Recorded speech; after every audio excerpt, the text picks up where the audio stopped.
Something a little different for you here today on the motoringchronicle.com. We've spoken a lot recently about Rolls-Royce, and those videos, frankly, have done very well. So I want to have a look back at the history of Rolls-Royce. A lot of people won't be aware of how the company got started and how they became really one of the most synonymous British manufacturers when it comes to not only cars in general, but also luxury cars, which are most famous for today. And you can't tell the story of Rolls-Royce without a certain Eric Platford. So who was Mr. Platford? Why is he so important in the history of Rolls? Let's find out. Full article on themotoringchronicle.com. Eric Platford was born in Manchester on the 25th of February 1883. One of four brothers. Although his father died just over a year later, Eric enjoyed a full education, leaving school at 17 to take up an apprenticeship at the General Electric Company. This provided a short-term opportunity though, and in 1900 he moved to a similar electrical products firm nearby, Royce Limited.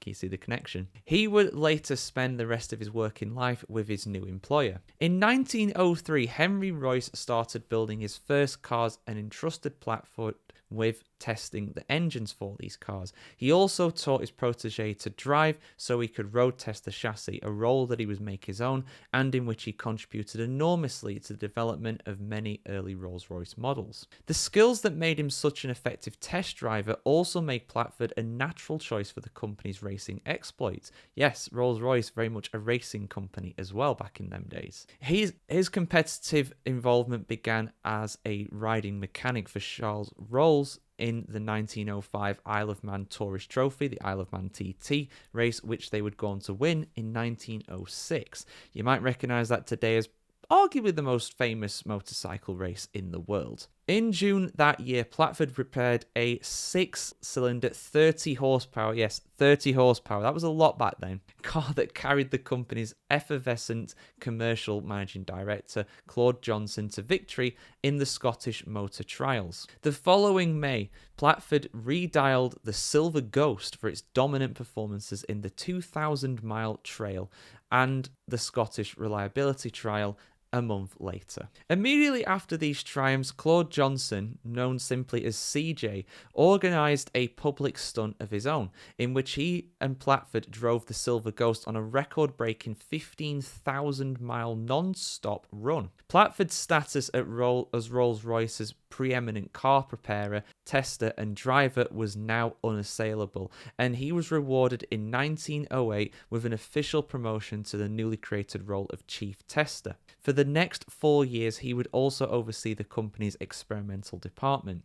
In 1912, another of the company's rising stars, Ernest Hives, took over that role, so Platford could devote himself fully to his true vocations, test driving and racing. It was a timely appointment. The 1912 Alpine Trial had seen a rare and, to say his mind's unconscionable, defeat for Rolls-Royce. Platford was duly dispatched to Austria to assess the conditions and recommend improvements to the motor car to ensure there would be no repeat of this humiliation in the future. On his recommendations, the 1913 team, consisting of 4 Silver Ghosts, were equipped with new 4-speed gearboxes and modified fuel and cooling systems. As well as driving one of them, Platford oversaw the car's preparations throughout the event. They went on to claim the top 4 places in Europe's most grueling motor challenge. Incredible stuff. So clearly the guy knew his stuff when it came to cars. This success came just a week after Platford himself had driven one of the Rolls-Royce's 2 entrants in the inaugural Spanish Grand Prix. Entering the closing stages, Platford had built a commanding lead and looked certain to win.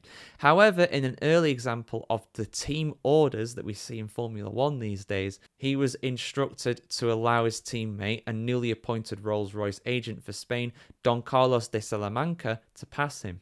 Never trust the Salamancas. If you've watched Breaking Bad, you'll understand that reference. Platford obeyed and Don Carlos took the checkered flag in his home race, but another car slipped between them as Platford slowed, dropping him to 3rd place overall. And that's all we've got time for here. I'm not going to go on for the full article. It's a very long one if you want to go read some more about his racing exploits in the early days of Rolls-Royce. Of course, yeah, so a lot of people might not be aware of Rolls-Royce being one of the top racing teams in Europe early on.